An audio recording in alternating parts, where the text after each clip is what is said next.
taxes, from tips as well. Because we appreciate that the country has gone through a period of fiscal consolidation, of belt tightening. We have made the difficult choices, particularly in the last PNP government.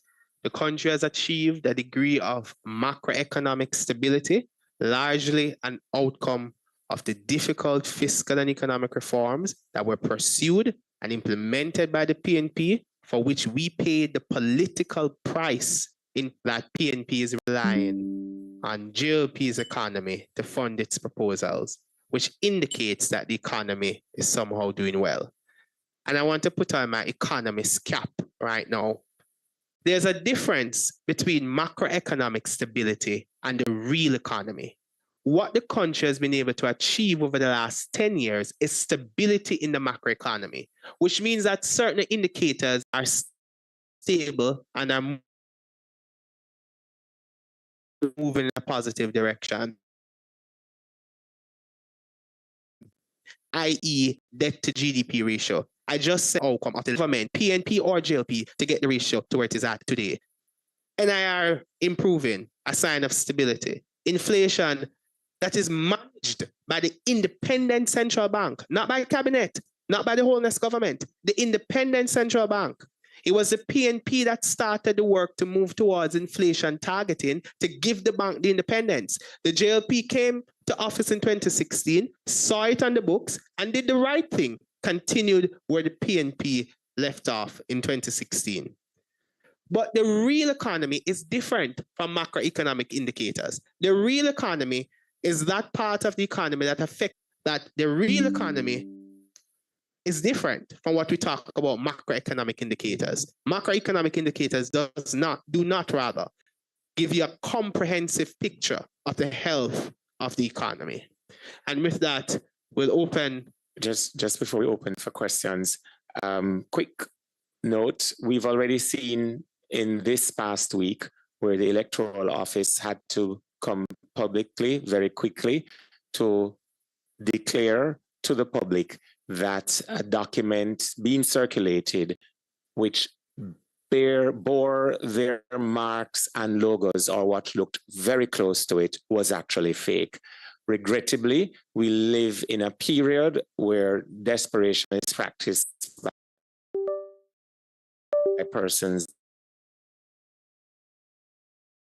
in otherwise high places, and correct information go directly to the website of the Electoral Office of Jamaica. But for the purposes of this press conference, we're asking the public to go to PNP Jamaica. That's Jamaica PNP, at Jamaica PNP, and on Instagram, and also on Facebook, and also on YouTube and TikTok, the same handle for curated, correct, and clear information. We also have published an infographic from persons watching at home or listening in on IRI FM. With that, we now open the floor for your questions. Just say your name and the media host that you're from. Thank you so much. Kelisha Williams from Television Jamaica. Just going back to the point about the minimum wage proposal by the Jamaica Labour Party, you said earlier that in the manifesto, you pointed to the manifesto saying that you, regarding to the point about earning a livable wage, there may be some level of ambiguity from persons, listening on, especially minimum wage earners, having heard that, yes, we'll have consultation, while that is important, but wondering how their needs will be prioritized and what exactly is a livable wage, because the JLP is giving them numbers. Mm-hmm. What assurance can you give those persons at home listening, wondering what is the PNP's proposal, what will be a livable wage for them? Thank you. I tell you something interesting. The amount to which the JLP says they intend to raise the minimum wage false smack data presented by the party president in the leadership debate was correct. Recall that when Mark Golding stated what the current ratio was in terms of debt to GDP, the Prime Minister was caught unaware. He didn't have a clue.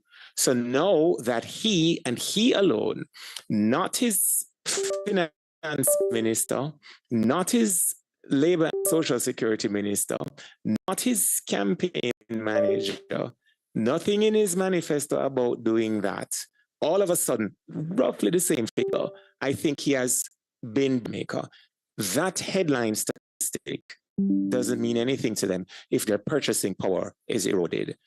So the combination of proposals we're putting forward, non-removal of the taxes on overtime, the RIDE program to do a subsidy for transportation for families in rural Jamaica or families across Jamaica who need it, the EASE program, which provides a hot meal, at least one per day, per student who needs it across the public education sector.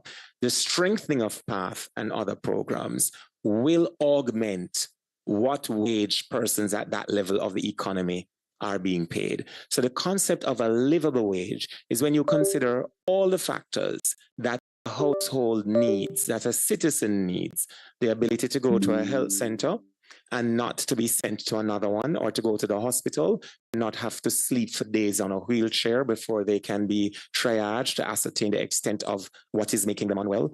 The fact that they can move freely and their children can get to school 5 days a week, and there are other programs to augment their education outcome. That's the concept of livability, or we can borrow a term from my brethren them in the Rastafari faith. It's about enhancing the overall livity across the nation. So yes, he did throw out a specific number, a specific figure, which oddly enough mirrors the figure he criticized could not have